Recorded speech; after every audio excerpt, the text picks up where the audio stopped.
የኢፌድሪ የከተማና መሰረተ ልማት ሚኒስቴር ከዓለም የሥራ ድርጅትና ከኢትዮጵያ መንገዶች አስተዳደር ጋር በመተባበር 20ኛውን የዓለም የሥራ ድርጅት ILO አህጉራዊ ኮንፈረንስ ያካሂዳል። ኮንፈረንሱ ከግንቦት 11 እስከ 15 ቀን 2017 ዓ.ም ድረስ በአዲስ አበባ የአፍሪካ ህብረት ዋና መስሪያ ቤት አዳራሽ የሚካሄድ ሲሆን የኮንፈረንሱ መሪ ሐሳብ የማይበገር ማህበረሰብና ጤናማ አካባቢ፣ የሰው ኃይልን በብዛት የሚጠቀሙ የኢንቨስትመንት ፕሮግራሞች አካሄድ የሚል ይሆናል። በዚህ ኮንፈረንስ ላይ ከ50 በላይ ሀገራት የተውጣጡ ከ1500 በላይ ሚኒስትሮች፣ የዓለም አቀፍ ተቋማት መሪዎች፣ የዲፕሎማቲክ ማህበረሰብ ተወካዮች እንዲሁም የዘርፉ ምሁራንና ባለሙያዎች የሚሳተፉ ሲሆን የዘርፉ ተመራማሪዎችና ፖሊሲ አውጪዎች እንዲሁም ባለሙያዎች በሳል የጥናትና ምርምር ስራዎቻቸውን ያቀርባሉ። ተሳታፊ ሀገራትም ተሞክሮቻቸውን ያካፍላሉ። ኢትዮጵያ በትላልቅ ሀገራዊ ፕሮጀክቶች፣ በኮሪደር ልማት፣ በቤቶች ልማትና ሰፋፊ የመንገድና ሌሎች መሰረተ ልማቶች ረገድ ለበርካቶች የሥራ ዕድልን ከመፍጠር እንዲሁም ዘላቂ ማህበራዊና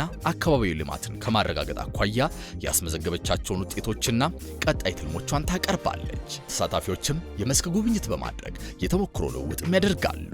በኮንፈረንሱ ኤአይን ጨምሮ የዓለም የቴክኖሎጂ እድገት፣ ሰላምና ጸጥታ፣ የሀገራት የንግድ ፖሊሲዎችና የአየር ንብረት ለውጥ፣ በሰራተኞች ደህንነትና የሥራ ዕድል ፈጠራ የሚዳስሱ ሲሆን ዕድሎችን አሟጠን መጠቀም የሚያስችሉና ለተግዳሮቶች የመፍትሄ ሐሳቦችም ይቀርባሉ። አስታውሱ 20ኛው የዓለም የሥራ ድርጅት አህጉራዊ ኮንፈረንስ ከግንቦት 11 እስከ 15 በመዲናችን አዲስ አበባ ይደረጋል።